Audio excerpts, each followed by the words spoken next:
कि जहां डाली और चल दिए।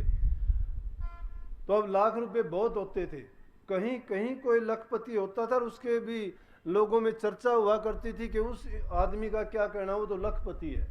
आज लखपति और करोड़पतियों की गिनती नहीं है, कोई गरीब आदमी नहीं है, क्योंकि लखपति से तो कम कई लखपति हैं। कई लाखों का पति हर इंसान है जो मजदूरी करता है, उसके पास भी मिलते हैं। गरीबी नहीं है देश में अब, गरीबी उस जमाने में थी कि इंसान को खाने के लिए रोटियां नहीं थी। तो क्या कहते हैं कि वो कहने लगे कि बेटा मैंने लाख रुपए नहीं देखे हैं। वो मेरे मुंह की तरफ देखने लगे। मैं बात को ध्यान से सुनना।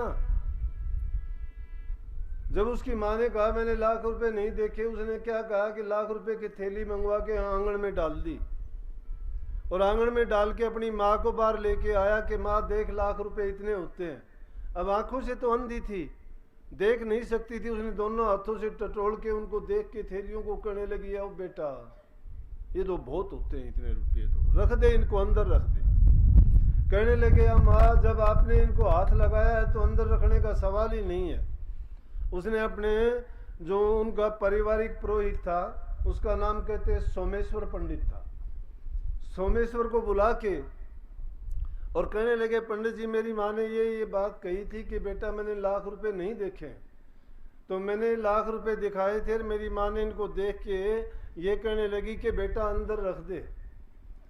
लेकिन पंडित जी मैंने सोचा कि माँ ने जब हाथ लगा ही दिया है तो मैं पुण्य कर दूं माँ के नाम से, इनको अंदर क्या रखना था, मैं आपको ये 1 लाख रुपए दान करता हूँ, आप ले जाओ।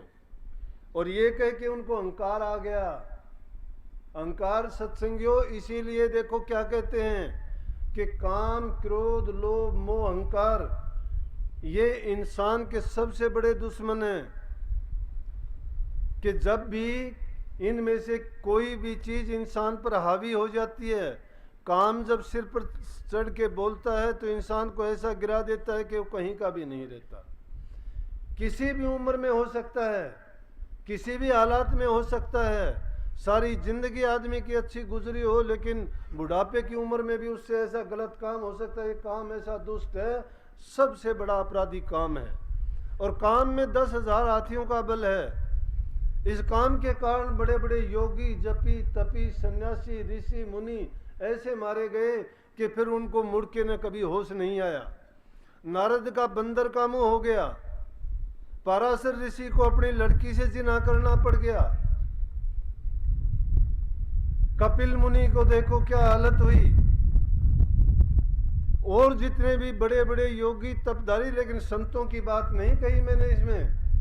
संतों के आगे ये चीज पानी भरती है, क्योंकि उन चीजों के स्वरूप को जानते हैं। रात दिन अपना मन जिस चीज में ये लगाते हैं, इनका चिंतन हमेशा इन चीजों में लगा रहता है कि कौन चीज इंसान के लिए सबसे घातक है। और ये इनको दुश्मन मान के रात दिन उन चीजों की पहरेदारी करते हैं। रात को जाग के दिन के समय अपने विचारों को घेरे में रख के योगी योग करते हैं, तपी तप करते हैं, मौनी मौन कर लेते हैं। लेकिन कितनी कठिन से कठिन उनके क्रियाओं के बीच गुजरने के बाद भी जब वो वापिस आते हैं तो यही चीज उनको धर पटकती है, क्योंकि उनको अभिमान खा जाता है, अभिमान होता है उनको। ये चीजें करने के बाद उनको अभिमान आता है कि मैंने इतने तप किए, मैंने यज्ञ किए, मैंने पूजा की, मैंने पाठ किया, मैंने दान किया, मैंने पुण्य किया, मैंने यज्ञ किए, मैंने हवन किए। और ये चीज उनके संतों ने जो कुछ किया करने के बाद अपने सिर पर कुछ नहीं लिया। उन्होंने जो किया वो प्रभु के निमित्त होके कर दिया, सतगुरु के निमित्त कर दिया कि मैंने नहीं किया। कबीर साहब जैसे संतों ने क्या कहा, जब उनकी यज्ञ पूरी होगी तो उन्होंने कहा कि जो कुछ किया सो गुरु किया। और हुई कबीर कबीर, ना कुछ किया ना कर सकूं न करने योग शरीर। इंसान कर क्या सकता है, मिट्टी का पुतला है। ये तो गलतियां तो कर सकता है, बचता केवल सतगुरु दया से है। सतगुरु मेहर करे तो ये बचे। ये बंदा अगर बंदगी करे खुदा की तो ये बंदा है, नहीं तो ये गंदे से भी गंदा है, इससे गंदा कोई नहीं है। इसके कर्म देखो, उठते बैठते सोते जागते, ये तो अच्छी सोच भी नहीं रखता है। तो ये जब काम जागता है इंसान का, ले डूबता है। मैंने कहा ना बड़े बड़े ऋषि और मुनियों को, एक बूढ़ा महात्मा था, वृद्ध महात्मा, और वृद्ध महात्मा आसन लगाए बैठा था, कोई कामनी गई पानी भरने के लिए, बुढ़ापे की उम्र, चौथी अवस्था में गया हुआ है कि जिंदगी उसने बड़े अपने संयम से गुजारी, उसने जिस तरह से भी, लेकिन तप किया, हठ किया, योग किया, बाहर रहा, परंतु बच नहीं पाया। बुढ़ापे की उम्र आई, कामनी को देखा, काम ने जोर दिया, मन भटक गया उसका। पानी भरने के लिए आई थी, पीछे पीछे हो गया, घर चला गया। घर जाने के बाद में क्या कहता है, उसने आवाज दी, घर से बाहर आई, बोले कि क्या बात है बाबा। कहने लगा कि मेरे विचार गंदे हैं, खराब हैं, मैंने आपको जब देखा मेरे विचार खराब हो गए। कहने लगी आपकी अवस्था देखो, मैं आपकी बेटी के तुल्य हूँ, आपको ये ख्यालात भी नहीं लाना चाहिए। कहने लगा कि ये मेरे बस की बात नहीं है, जो कुछ भी होगा सो होगा, लेकिन मैं रह नहीं सकता। और इसी धक्का मुक्की में वो दरवाज़ा बंद करने लगी, वो दरवाजे के अंदर घुसने लगा। अब वो जो काम नहीं चाहती थी वो काम करना चाहता था। उस काम दुष्ट ने ऐसा किया कि उस वृद्ध, क्या कहूँ, महात्मा कहो या इंसान ही कह लो, कि उस दरवाजे के बीच में आया, उसने दरवाज़ा बंद किया और वहीं उसके प्राण खत्म हो गए। ये काम की ऐसी क्रिया, ऐसा दुष्ट है। इसीलिए ये 5 दुष्ट इंसान के जो पीछे लगे हुए हैं, महापुरुषों ने कहा उनको एक एक करके उनसे बचते रहो, काम से, क्रोध से, लोभ से, मोह से और अहंकार से। जितना काम, क्रोध, लोभ, मोह, अहंकार में, इन सब में ताकत है, उतना अकेला इस अहंकार में ताकत है। ये अहंकार ले डूबता है। तो बात मैंने जो सोमेश्वर पंडित को, उसने वो थैलियां दिखाने के बाद कहने लगा, पंडित जी अहंकार आ गया उसमें। अहंकार क्या आया? कहने लगा कि बस ये मेरी माँ ने जब हाथ लगा दिया तो मैंने सोचा अंदर क्या रखना है, कि अपने घर के पुरोहित हैं और पंडित जी को मैं दान कर दूं, ये लो आप इनको उठा ले जाओ, और पंडित जी आपको भी ऐसा कोई दानी नहीं मिलेगा। अब उसके मन में ये अहंकार आया, लेकिन पंडित जी के मन में भी अहंकार आ गया। अहंकार क्या आया? उसने सोची ये तो बहुत गलत बात होगी कि इसने तो बड़ी बात कह दी। बोला कि यहीं रखो, मैं आता हूँ।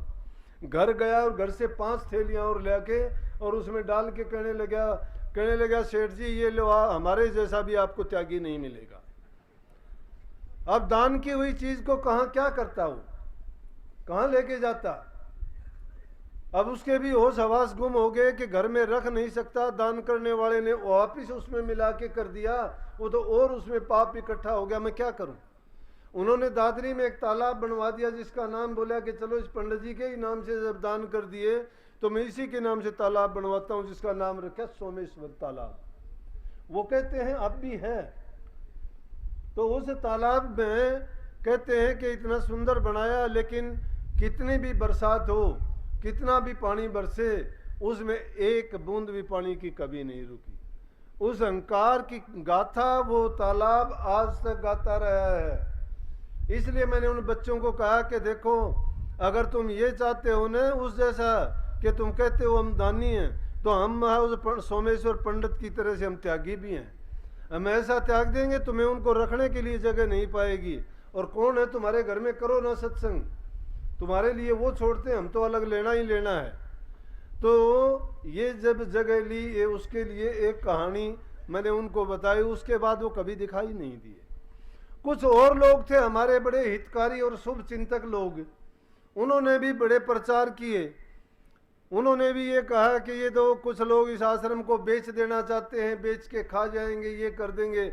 उनको ये नहीं पता इंसान दूसरे के बारे में कौन से ख्यालात रखता है जो उसके दिल में होते हैं। बुरा इंसान कभी भी अच्छाई नहीं ले सकता। आप लोग यहाँ आए हो, मैं कहता हूँ सत्संगों में जाओ, गुणग्रही बन के जाओ। गुणग्रही कैसा होता है? जिस प्रकार से शहद की मक्खी होती है। शहद की मक्खी को बुराइयों से कुछ नहीं लेना देना। अगर उसको देखोगे तो एक फूल से दूसरे फूल पे बैठेगी, लेकिन फूल को पता नहीं चलेगा तेरे ऊपर बैठी है। उससे अच्छा मीठा रस भी लेके चली जाएगी, फूल का कोई नुकसान भी नहीं करेगी। और जाके ऐसे मीठे शहद का संचय कर देगी। कितनी दवाइयों में काम आता है, खाने में कितना स्वादिष्ट होता है, लेकिन किसी को बिना कष्ट दिए और किसी को दुख नहीं देती वो। लेकिन एक गंदी मक्खी होती है जो बिस्टे पर बैठती है, गंदगी में बैठ के गंदगी को ही ग्रहण करती है, गंदगी को ही लेके जाती है, गंदगी फैलाती है, जहाँ बैठती है वहाँ पर गंदे विषाणु छोड़ के ऐसा रोग पैदा कर देती है कि ना उसको मरने देती ना जीने देती। इस प्रकार से सत्संगियों, हर चीज से, प्रकृति में जो भी चीज आपको दिखाई देती है, जरा गौर करके देखा करो। नित्य प्रति के जीवन में हमें कुदरत ने बहुत अच्छी अच्छी हमारी शिक्षा के लिए इंतजाम और प्रबंध किया है। जिस चीज को भी गहराई से देखोगे, सोचोगे, तुम जो जो अपने ख्यालात में उन बातों को लाते चले जाओगे, त्यों त्यों तुम्हारा विकास होता चला जाएगा। अंदर में बुराइयां वहां से निकलती चली जाएंगी, हृदय में अच्छाइयों का भंडार हो जाएगा, और धीरे धीरे अच्छा करते करते तुम गुण का, लाभ का, भलाई का ऐसा खजाना बन जाओगे कि दूसरे के लिए कभी भी तुम बुरे साबित नहीं होगे। तुम्हारा भी अच्छा होगा, उससे दूसरों का भी अच्छा होगा, तुम्हारा ये जीवन भी अच्छा बन जाएगा। और जब इससे को छोड़ के संसार से जब विदा होगे तो तुम्हारा आगे का जीवन भी बड़ा सुखमय, आनंदमय होगा। अगर इंसान का ही चोला मिलेगा तो, लेकिन अगर गुरु की शरण में आके जिसने नाम की दीक्षा ली है और उस नाम की कमाई जो कर लेता है, आप बुरा मानना, लेकिन मैं कहे बिना रहूंगा नहीं। इस दादरी में बहुत मेहनत की है आप लोगों ने, सेवक कहूंगा, सेवा में बहुत लगे, फिर भी दो चार आदमियों को वो बात हजम नहीं होती है। उस सेवा के काम में बाधा डालने के लिए उल्टी सीधी बातें करना, इधर की उधर करना। अरे सेवादार को तो अपना भाग सराहना चाहिए दरबार की, जिसको सेवा मिल गई। सेवा का कोई प्रचार थोड़ा करना है, तुम नौकर नहीं हो, नौकर को तो पैसे लेने हैं, उसको उसकी तो रोजी रोटी है। सेवादार को लेना क्या है, उसने सेवा करनी है, और सेवा अगर ले ली तो वो तो मजदूर हो गया, सेवा कहाँ है। अगर किसी ने ये कह भी दिया तूने ये सेवा की, बड़ा किया, तो यूं समझो उसकी करी कराई सेवा सब नष्ट हो चुकी है। परंतु कुछ लोगों के विचार ऐसे होते हैं, वो अच्छे विचार नहीं है उनके। और वो क्यों नहीं है? क्योंकि नाम, उन्होंने नाम मात्र का ही नाम लिया है, नाम की कमाई नहीं करते हैं। नाम की अगर कमाई करते तो तुम्हारे विचार बहुत पवित्र हो जाते, शुद्ध हो जाते।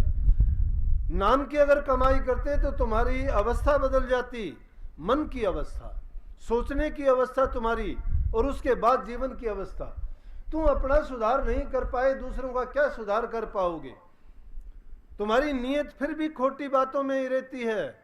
अगर सच्चे मार्ग पर चलने वाले हो, सत्य के साथ बंधे हो, सतगुरु को अपना मानते हो, सतनाम से जुड़े हो, एक भी तो काम सत्य वाला नहीं करते। क्या करते हो सत्य वाला? चौधर के भूखे में हो, सबको चौधर चाहिए, सेवक को चौधर नहीं चाहती। अरे चौधर जिसको मिलेगी, चौधर में तो बहुत दुख होंगे। अगर कोई बुरा होगा चौधरी का नाम होगा। यहाँ तुम्हारी किसी की चैन टूट गई, मेरा नाम लेंगे, उसके सत्संग में गए थे, चैन टूट गई, उसको नहीं कहेंगे तूने तेरी संभाल नहीं करी।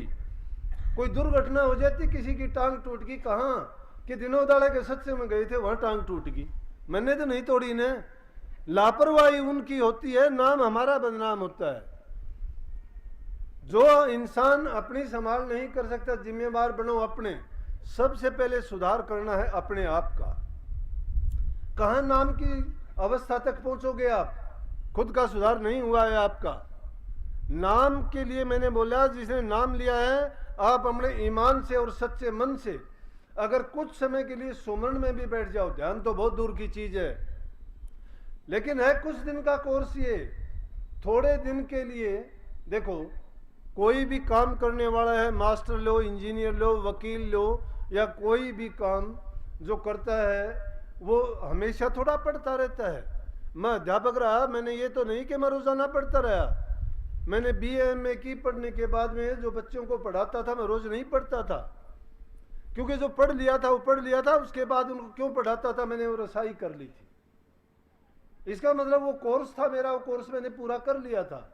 अगर कोई कानून की किताब पढ़ाता है, कानून को पहले पढ़ता है, इंजीनियर है, फिटर है, या कोई किसी भी प्रकार का वो काम करने वाला है पहले उस काम को सीख लेता है, रोज रोज सीखने की जरूरत नहीं होती उसको। इसी प्रकार से ये भी एक उस काम के तुल्य मान लो। नाम तो है बहुत ऊंचा, लेकिन उस नाम को पहली अवस्था ये है कि पहले तुम्हें सुमरण में उतरना ही उतरना पड़ेगा।